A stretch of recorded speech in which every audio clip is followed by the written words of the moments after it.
Hi, I'm Susan Ashbrook with Equine VIP. We cover all different riding disciplines, interesting horses, and of course, celebrities and equine VIPs. Because if it's about horses, we cover it. Sandy Collier is a cutting and reining cover girl. As one of the top 50 horse trainers in the country, she's been on the cover of almost every horse publication, and you're going to get a chance to meet her. Sandy, you grew up on the East Coast and you were accomplished in tennis, golf, and horses. And lucky for us, you stuck with horses. So tell us when you decided or how you knew you were going to be the professional you are today. Well, that's a long story, Susan. I moved out to California when I was 19, and I got a job on a really beautiful ranch on the coast, and I saw cow horses for the first time. And I was so enamored of cow horses and border collies and the ranch way of life, lifestyle, that I became bilingual. I went from English 3-day event horses to cow horses. Wow. I know that you call that period of your life your Renaissance period. And one of the reasons is because the ranch was so remote that you had to do everything yourself, including welding, and I know that you made saddles and bridles while you were there. Is that right? I learned how to braid the old rawhide, way, the old Spanish way. Learned how to braid bozels and reins and headstalls. I learned how to make saddles, welded, learned how to work in the forge, make horseshoes, learned how to shoe. Wow, everything. Yeah, did lots of veterinary work. And if we needed to learn how to do something, we found someone that was very qualified and gave them credit in our health food stores, and so we were taught by the best. Yeah, I guess that's a good way to learn, by the best. Yeah. And I think also because you learned how to make saddles, I know you endorse a saddle, and to me that's an endorsement I would listen to. Do you want to tell us about that saddle? Sure. When you spend all day long every day in any kind of equipment, you want it to be exactly how you want it to be. And I found a man in Texas, Steve Morgan, that would make a saddle that was just exactly how I wanted one to be, but for a price that most anybody could afford. So he hand makes them in Texas, and they're available through my website. And I feel like I can stand behind the product. He makes an excellent product. Nothing's sent out. It's all custom made right there in a shop to my specifications, and I'm real comfortable endorsing it. In 1993, you were the first female and still the only female to have won the Futurity Snaffle bit. Did you blow everyone's mind, including yours? I think I blew my mind more than anyone else's. I got really lucky that year. I had a wonderful mare, and the stars seemed to align, and it was just quite an accomplishment. Well, you just mentioned lucky mare, and I was thinking, in your wonderful career, you've probably ridden some amazing horses. Is there any horse that you can think of that just really stood out for you and was a great equine partner?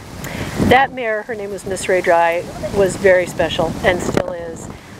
The other one would be She's a Shinette that I was the AAA World Champion on. And they both are mares, and they both they hold a big spot in my heart. The National Reining Horse Association has said that membership is up 40%, and you've actually just written a book, Reining Essentials. And I'd love to pick your brain about that, because one of the things you mention in the book is how to ride smarter. And I read that and I went, wow, I want to ride smarter. And I think you cover a lot of really great information in your book.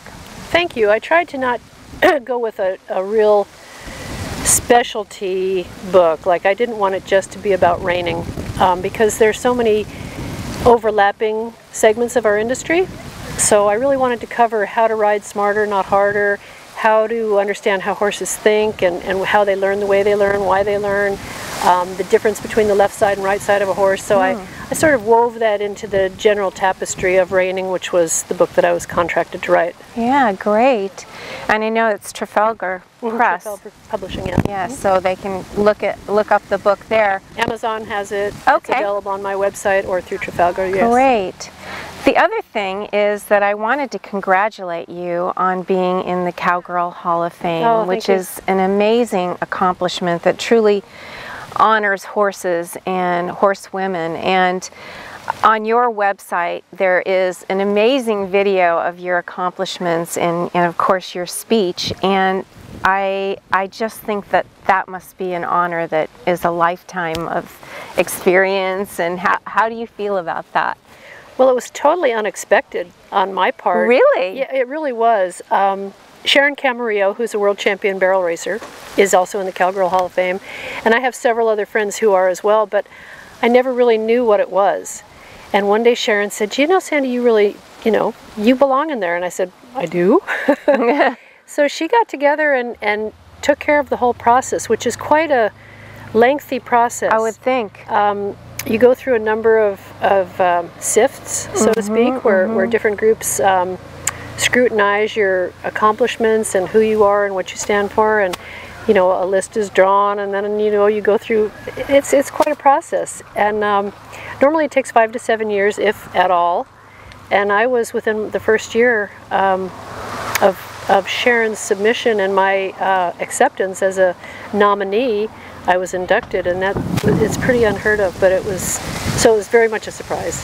We're at a clinic today interviewing you, and you're doing this to raise money for therapeutic riding. We have a wonderful program here in San Ynez that honors the people that aren't as fortunate as we are physically. And horses have been such an instrumental part in helping a lot of different physical difficulties.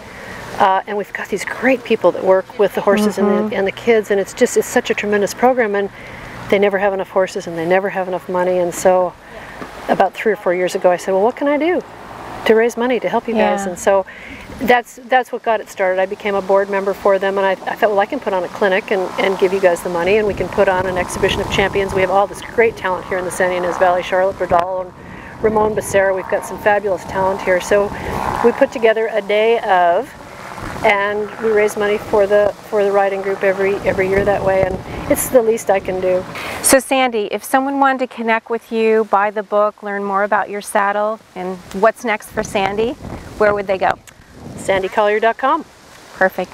Well, thank you so much, Sandy, for giving us a few minutes of your busy day. Oh, you're welcome. You're one happy and successful woman. Thank you. Thank you. Oh. We're huggers here in California. Huggers, yeah. Thank you for watching. Join us next time for another episode of Equine VIP.